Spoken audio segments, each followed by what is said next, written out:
الحمدللہ الذی ہدانا لہذا وما كنا لنہتدی لولا ان ہدانا اللہ اللہم صلی علی محمد وعلی آل محمد کما صلیت علی ابراہیم وعلی آل ابراہیم انک حمید مجید اللہم بارک علی محمد وعلی آل محمد کما بارکت علی ابراہیم وعلی آل ابراہیم انک حمید مجید۔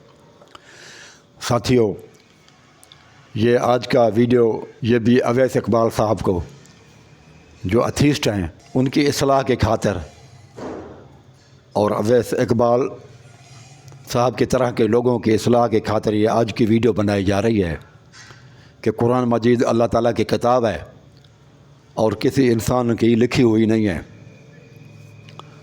دوستو، اللہ سبحانہ و تعالیٰ فرماتا ہے سورۃ انشقاق میں والقمر اذا اتسق، چاند جب پورا ہو جائے، یعنی کہ 14ویں کا چاند ٹوٹلی گول ہو جائے، پورا ہو جائے، لترکبن طبقا عن طبق، تو اے انسانوں تم سوار ہو کر جاؤ گے ایک طبق سے لے کر دوسرے طبق تک۔ فما لہم لا یؤمنون، پھر کیا بات ہے کہ وہ لوگ ایمان بھی نہیں رکھتے، یعنی کہ کفر کے اوپر جمے ہوئے ہیں۔ یہ سورۃ انشقاق کی آیت ہے میرے بھائیوں۔ اصل یہ ہے کہ 1969 اور 70 میں اپولو 11 یہ چاند پہ جا رہا تھا۔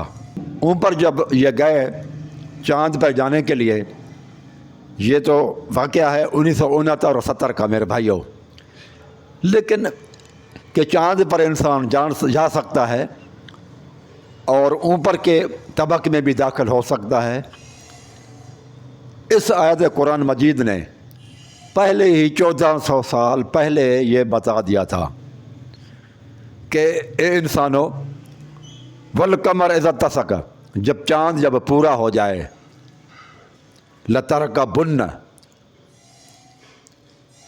رکاب کہتے ہیں، راکب کہتے ہیں سوار کو، لترکبن، لام یہاں پر جو ہے یہ اور نون ثقیلہ آخر میں، لام اور نون، یہ یعنی کہ اللہ تبارک و تعالیٰ بیان کر رہا ہے کہ ضرور بے ضرور تم، اے انسانو تم ضرور بے ضرور سوار ہو کر جاؤ گے۔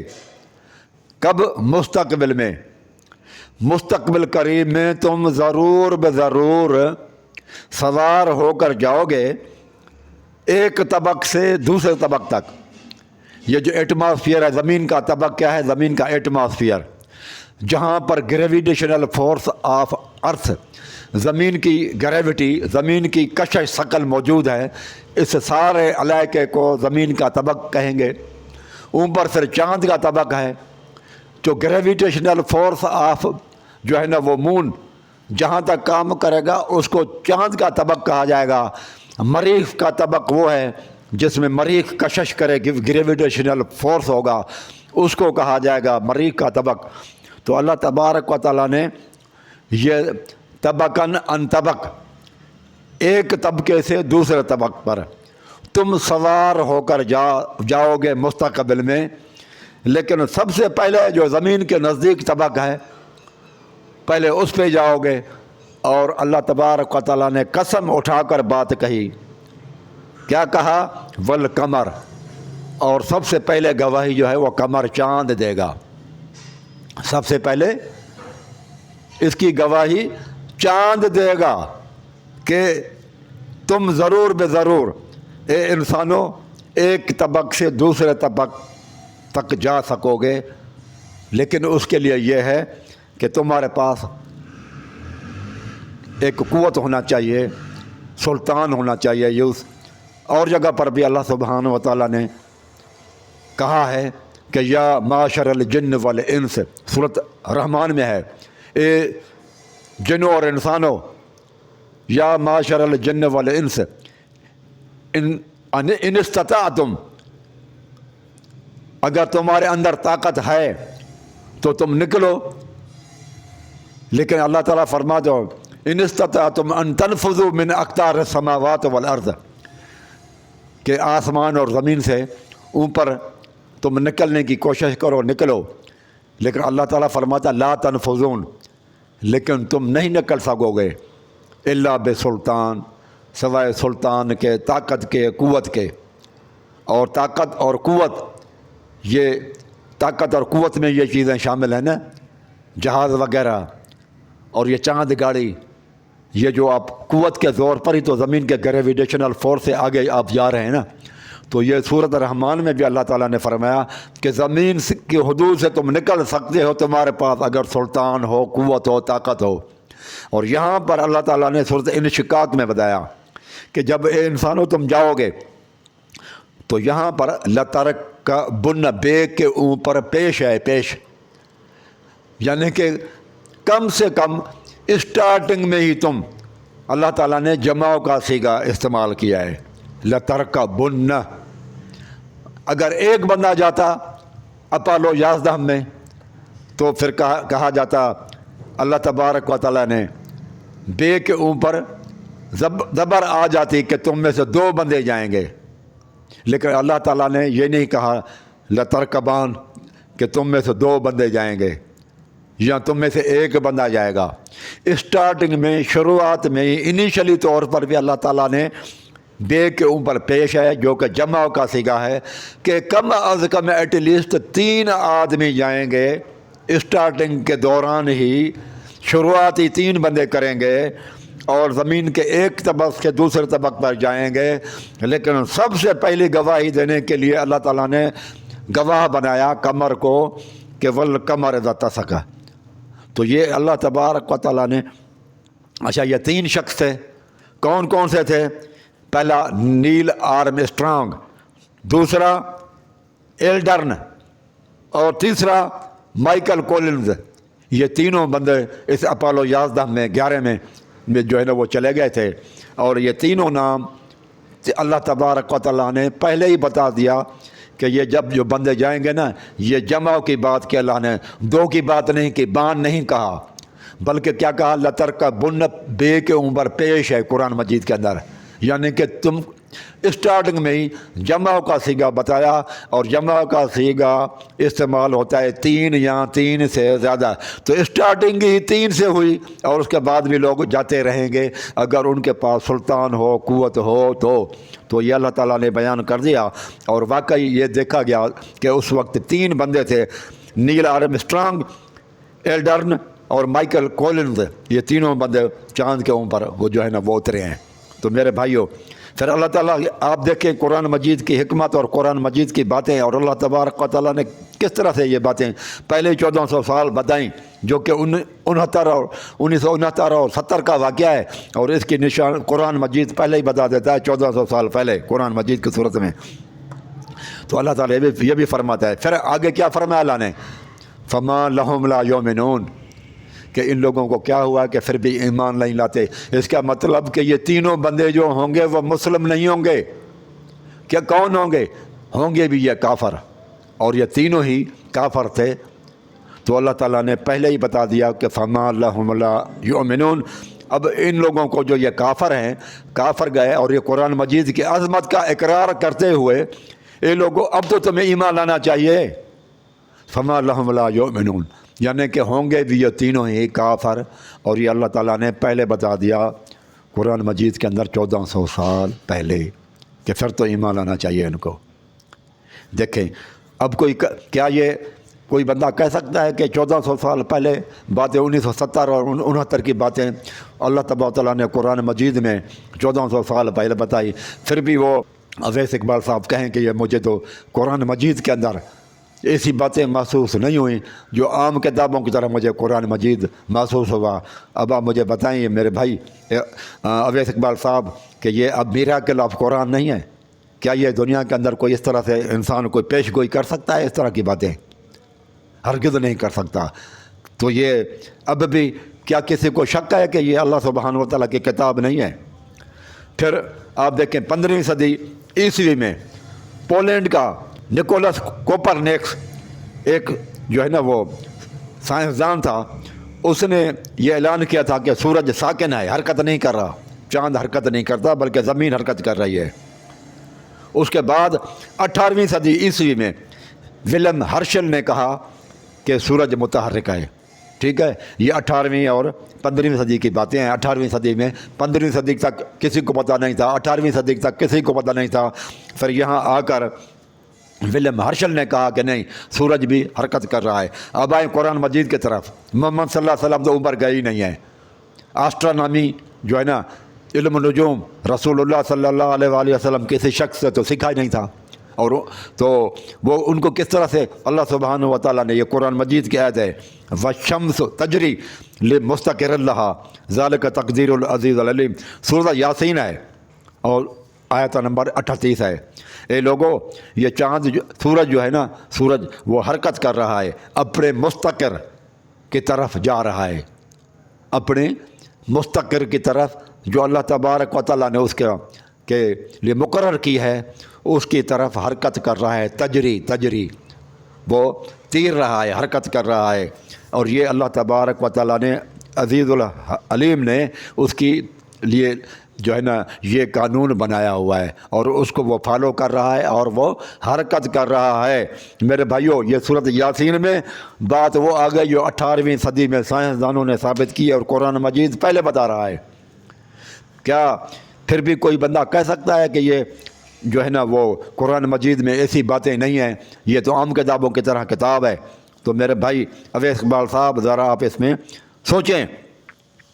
پھر میرے بھائیوں، زمین جب بنی تھی شروع میں تو وہ گرم تھی، بہت گرم تھی پہلے جب اسٹارٹنگ میں یہ بنی تھی۔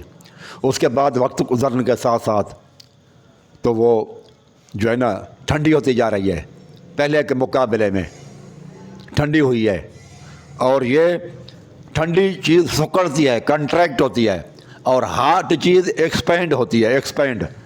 تو یہ چیز کہ پہلے یہ ایکسپینڈ سے ہوتے ہوئے ابھی وہ سکڑ رہی ہے، گرمی یعنی کہ ختم ہو رہی ہے، اس کی کم ہوتی جا رہی ہے، اور جب گرمی کسی چیز کی کم ہو تو وہ سکڑتی ہے، پھیلتی نہیں ہے۔ پہلے زمین پھیلی ہوئی تھی، اب وہ ٹھنڈی ہوتی جا رہی ہے تو وہ سکڑتی جا رہی ہے۔ اور اللہ تبارک و تعالیٰ نے قرآن مجید میں کیا کہا؟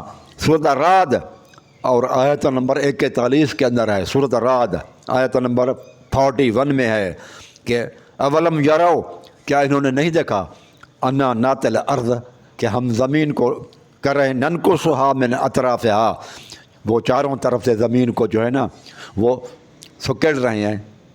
دیکھیں، یہ قرآن مجید نے وہ بات کہہ دی جو سائنس آج ثابت کر رہی ہے کہ زمین سکڑ رہی ہے ہر طرف سے، پہلے پھیلی ہوئی تھی اب سکڑ رہی ہے۔ اور یہ قرآن مجید نے پہلے ہی کہا کہ زمین، یعنی کہ اس کا مطلب یہ اشارہ دے دیا کہ پہلے گرم تھی، ہیٹیڈ تھی، ایکسپینشن میں تھی، اس کے بعد یہ سکڑ رہی ہے چاروں طرف سے، کیونکہ ہیٹ اس کی کم ہوتی جا رہی ہے۔ جب بنی تھی تو اس وقت یہ زیادہ تھی، بڑی تھی۔ تو یہ سورۃ الرعد آیت نمبر 41 کے اندر بھی ہے۔ نے قرآن مجید کے اندر سورۃ احقاف کے اندر فرمایا، آیت نمبر 15 ہے، وَحَمَلُهُ وَفِصَالُهُ 30 شہرا، کہ ماں کے پیٹ کے اندر رہنا بچے کا، وَفِصَالُهُ، اور اس کا دودھ پینا، ماں کے پیٹ میں رہنا اور بچے کا دودھ پینا، 30 شہرا، یہ 30 مہینے ہے، 30 مہینے، ٹھیک ہے، ماں کے پیٹ میں رہنا اور دودھ پینا بچے کا کتنا ہے؟ قرآن مجید کہتا ہے کہ سورۃ احقاف آیت نمبر 15 میں کہا کہ 30 مہینے ہیں۔ پھر دودھ پلانے کے بارے میں اللہ نے کہا کہ حولین کاملین لمن اراد ان یتم الرضاعۃ، سورۃ لقمان میں بھی ہے آیت نمبر 14 میں، اور سورۃ بقرہ آیت نمبر 233 میں ہے یہ، کہ وہ لوگ جو چاہتے ہیں اپنے بچے کو دودھ پلانا تو اس کے لیے حولین کاملین، 2 سال کمپلیٹ، مکمل 2 سال تک دودھ پلا سکتے ہیں۔ اور 2 سال کتنے ہوں گے ٹائم؟ 24 مہینے۔ یہ بھی قرآن مجید میں آیا کہ دودھ پلا سکتے ہیں 24 مہینے، اور ماں کے پیٹ میں اور دودھ پلانے کی مدت بتائی 30 مہینے۔ اس کا مطلب کہ ماں کے پیٹ کے اندر باقی مائنس کریں 30 مہینے سے تو 6 مہینے میں، اس کا مطلب یہ ہوا کہ ماں کے پیٹ میں بچہ صرف 6 مہینے رہ سکتا ہے، اور وہ بچہ حرام زادہ نہیں ہوگا، حلال زادہ ہوگا، اسی باپ کی اولاد ہوگی، اور اس میں لڑائی اور جھگڑا نہیں کرنا چاہیے۔ گویا کہ قرآن مجید نے یہ بتا دیا کہ عورت کو بچہ 6 مہینے کے بعد میں بھی پیدا ہو سکتا ہے، یہ قرآن سے ثابت ہے، ٹھیک ہے۔ اور آج کی یہ سائنس ثابت کرتی ہے، آج کی یہ سائنس ثابت کرتی ہے کہ نہیں، بچہ 6 مہینے میں پیدا ہو سکتا ہے۔ 6 مہینے کا بچہ اپنے باپ کا ہی ہوگا، حرام زادہ نہیں ہوگا۔ عورتوں کو تکلیف نہ دی جائے، اپنی بیویوں کے اندر شکوک و شبہات میں انسان نہ پڑے کہ 6 مہینے میں بچہ جو ہے نا وہ کس طرح سے آ گیا۔ تو یہ قرآن مجید سے ثابت ہے، جو سائنس آج ثابت کر رہی ہے وہ قرآن مجید نے آج سے 1400 سال پہلے وہ چیز بتا دی میرے بھائیوں۔ اور اس کے بعد پھر دیکھیں، عرب کے اندر ہاتھوں کے یعنی انگلیوں پر گنتی کرنے کے برابر تعلیم ہوتی تھی، کوئی لکھا پڑھا بندہ ہوتا تھا، اور اس وقت قرآن مجید نے تعلیم کی اور قلم کی، لکھائی کی بہت بڑی اہمیت کے اوپر زور دیا کہ وہ سب سے پہلے وہی جو نازل ہوئی وہ بھی قلم کے بارے میں تھی۔ اقرا ربک الاکرم الذی علم بالقلم، پڑھ اپنے رب کے نام کے ساتھ الذی علم بالقلم، جس نے انسان کو علم سکھایا قلم کے ذریعے سے، وہ علم اور علم الانسان ما لم یعلم، سورۃ علق ہے، آیت نمبر 5 ہے۔ انسان کو وہ کچھ سکھایا قلم کے زور سے جو وہ نہیں جانتا تھا۔ دیکھیں رسول اللہ صلی اللہ علیہ وسلم کے زمانے میں انگلیوں پر گنتی کے برابر بھی لوگ پڑھے لکھے نہیں تھے عرب کے اندر، اور یہ اس وقت تعلیم کی اہمیت، لکھنے پڑھنے کی اہمیت اور قلم کی اہمیت پر قرآن مجید زور دے رہا ہے، اندازہ اب لگائیں۔ اور پھر آپ دیکھیں سورۃ قلم آیت نمبر 2 میں بھی ہے، نون والقلم قمر، نون والقلم وما یسطرون ما انت بنعمت ربک بمجنون، یہاں پر بھی قلم کی اہمیت کے اوپر زور دیا جا رہا ہے، یعنی کہ لکھنے پڑھنے اور تعلیم کی اوپر زور دیا جا رہا ہے، جبکہ عرب کے اندر 2 درجن سے زیادہ لوگ واقف نہیں تھے قلم کی اہمیت سے، اور قرآن مجید اتنی قلم کی اہمیت پر مجھے دے رہا ہے۔ اور اس کے بعد پہلے زمانے میں ہوتا تھا، یہ ہم نے بھی سائنس کے اندر یہی پڑھا تھا، laws of conservation of mass, کہ مادہ کبھی بھی فنا نہیں ہوتا، مادے کے بارے میں قوانین ہوتے تھے، اور ایک قانون یہ تھا مادے کا کہ laws of conservation of mass, کہ matter, laws of conservation of matter, کہ مادہ ماس جو ہے وہ کبھی بھی ختم نہیں ہوتا، وہ صرف ایک شکل سے دوسری شکل میں تبدیل ہو سکتا ہے، but it can be converted into one form into اندر، اور 3 فارم ہوتے تھے میدے کے، سالڈ، لیکوڈ اور گیسز، کہ آپ جو ہے نا ٹھوس حالت ہے اور اس کے بعد لیکوڈ فارم میں ہے اور گیسز کے فارم میں ہوتا ہے بس۔ لیکن آگے چل کر انرجی نے بتا دیا کہ نہیں، انرجی کا جو آیا، اور آئنسٹائن نے ایک فارمولا کیا کہ matter can be converted into energy according to the equation E=mc²، E مانا انرجی، ایم مانا مادے کا جو ماس ہوگا وہ، اور C² یعنی کہ C is the velocity of light. تو آگے چل کر demise of the laws of conservation of metre وہ ہو گیا، یعنی کہ وہ جھوٹ ثابت ہوا، غلط ثابت ہوا۔ اور یہ قرآن مجید نے پہلے ہی کہا تھا کل من علیہا فان، دنیا کے اندر ہر چیز جو بھی مادہ ہے اور وہ کیا ہوگا، فنا ہوگی۔ کل من علیہا فان وجہ ربک ذو الجلال والاکرام، صرف اللہ تبارک و تعالیٰ جو ہے نا وہ فنا نہیں ہوگا، بلکہ ہر چیز کائنات میں فنا ہوگی۔ اور یہ قرآن مجید نے پہلے بتا دیا، جو سائنس آج کہتی ہے کہ لاز آف کنزرویشن آف ماس وہ غلط ہے، اور سائنس آج ثابت کرتی ہے، اور قرآن مجید نے پہلے ہی کہا تھا کہ کائنات کی ہر چیز فنا ہوگی۔ اب وہ کہتے ہیں کہ میٹر جو ہے نا وہ انرجی میں کنورٹ ہو سکتا ہے، انرجی جو ہے نا وہ پہلے کہتے ہیں کہ تینوں فارموں میں سے ایک فارم میں رہے گا، لیکن رہے گا مادہ ہی رہے گا، چاہے کسی بھی شکل میں ہو۔ لیکن اب کہتے ہیں آئنسٹائن نے یہ تحقیقات پیش کی کہ نہیں انرجی میں تبدیل ہو جاتا ہے اور انرجی میٹر نہیں ہے۔ پھر آپ دیکھیں بہت بڑی یہ بھی سائنسی ریسرچ ہے۔ اللہ کے بندو، جو قرآن مجید نے آگے کیا پیش کیا ہے، کیا کہتا ہے قرآن؟ اللہ تعالیٰ کہتا ہے وَتَرَى الْجِبَالَ تَحْسَبُهَا جَامِدَةً، اے انسانو تم دیکھ رہے ہو کہ پہاڑ جو ہے نا وہ حرکت نہیں کرتے، کھڑے ہیں اپنی جگہ پہ، وَهِيَ تَمُرُّ مَرَّ السَّحَابِ، حالانکہ وہ بھی حرکت کر رہے ہوتے ہیں۔ یہ سورۃ نمل اور آیت نمبر 88 ہے میرے بھائیوں، اور آیت نمبر 88 ہے۔ یہ قرآن کی آیت بتاتی ہے سورۃ نمل کی کہ پہاڑ بھی حرکت کرتے ہیں، موومنٹ ان میں بھی ہے۔ قرآن کہتا ہے آج تک ہمیں پتہ نہیں ہے، یہ 1400 سال پہلے کسی بھی بندے کو آج تک اس کو بھی پتہ نہیں ہوگا۔ میں کہتا ہوں کتنا پڑھا لکھا کوئی پی ایچ ڈی ہو دنیا کے اندر، اویس اقبال صاحب کو بھی پتہ نہیں ہوگا کہ پہاڑ جو ہے نا وہ موومنٹ کرتے ہیں، حرکت کر رہے ہیں، موو کر رہے ہیں۔ لیکن یہ قرآن کہتا ہے، اور لیٹسٹ ریسرچ سائنس کی یہ ہے کہ ہمالیہ پہاڑ ہر سال 1 انچ اوپر جو ہے نا اس کا اونچا ہو جاتا ہے۔ 1 انچ پر ایئر کے حساب سے ہمالیہ پہاڑ اونچا ہوتا ہے، اس کی بلندی بڑھ جاتی ہے 1 انچ 1 سال کے اندر میرے بھائیوں۔ اور یہ قرآن مجید نے 1400 سال پہلے یہ چیزیں بتائی تھیں۔ تو اس کے بعد دیکھیں آج سائنس کہتی ہے کہ وائٹ میٹ جو ہے نا سب سے اچھی خوراک ہے، اس میں جو ہے نا وہ کوئی پرندوں کا گوشت، سب سے اچھی خوراک کون سی ہے؟ پرندوں کا گوشت۔ آج یہ سائنس ثابت کرتی ہے، کیونکہ اس میں کوئی کولیسٹرول وغیرہ نہیں ہوتا، وائٹ میٹ ہے۔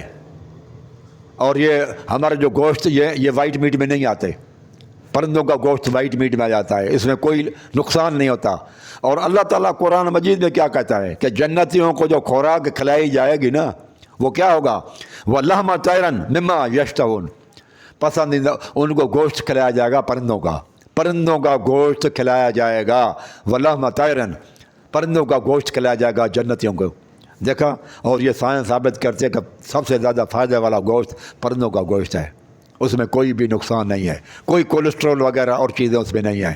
باقی گوشتوں کے اندر کچھ نہ کچھ کولیسٹرول ہے، گائے اور بھینس کے گوشت میں زیادہ ہے، ان میں کولیسٹرول زیادہ ہے، اوروں میں بھی ہے، لیکن پرندوں میں بالکل نہیں ہے۔ اور اللہ تعالیٰ فرماتا ہے جنتوں کی خوراک ان کو پیش کی جائے گی وَلَحْمَ طَيْرًا، پرندوں کا گوشت۔ اندازہ لگائیں آپ، پھر بھی کوئی نہ مانے کہ عجیب معاملہ ہے میرے بھائیوں۔ اور رسول اللہ صلی اللہ علیہ وسلم کے زمانے میں لوہے کی اتنی اہمیت بھائی نہیں تھی، لوگ اتنا نہیں سمجھتے کہ لوہے میں اتنی کوئی طاقت ہے۔ تو اللہ تعالیٰ نے سورۃ حدید نازل کی لوہے کے بارے میں، انا انزل الحدید، اللہ سبحانہ و تعالیٰ کہتا ہے کہ ہم نے لوہے کو نازل کیا ہے، فیہ باس شدید، اس کے اندر بڑا دبدبہ رعب ہے، ومنافع للناس، اور اس میں بڑا لوگوں کے لیے نفع ہے۔ یہ جتنے جہاز ہیں، ٹینکیں ہیں، توپیں ہیں، اسلحہ ہے، بارود ہے، لوہے سے ہی ہے۔ مکانات کے اندر گرڈر ٹیئر ہیں، پھر کاریں وغیرہ ہیں، ہمارے ہوائی جہاز وغیرہ ہیں۔ کون سی چیز ہے جس میں لوہا استعمال نہیں ہوتا؟ اور یہ قرآن مجید نے لوہے کی اہمیت کو 1400 سال پہلے واضح کیا کہ اللہ سبحانہ و تعالیٰ فرماتے ہیں انا انزل الحدید، ہم نے لوہے کو پیدا کیا ہے، فیہ باس شدید، فیہ باس شدید و منافع للناس، بڑا دبدبہ ہے، رعب ہے، اور منافع کی باتیں بھی ہیں اس کے اندر، بلڈنگوں میں، عمارتوں میں، یہ ہے تیز سواریاں جتنی وہ بھی جہاز وغیرہ ہیں، گاڑیاں ہیں، سائیکلیں ہیں، موٹر سائیکلیں ہیں، کون سی چیز ہے جو حدید اور لوہے سے بنی ہوئی نہیں ہے؟ اور دبدبے والی اسلحہ، بارود، جتنی بھی ٹینکیں، جہاز، بمبر، یہ میزائل، راکٹ لانچر، یہ جتنی چیزیں ہیں آپ دیکھیں اس میں دبدبہ ہے۔ یہ قرآن مجید نے پہلے بتا دیا میرے بھائیوں، 1400 سال پہلے۔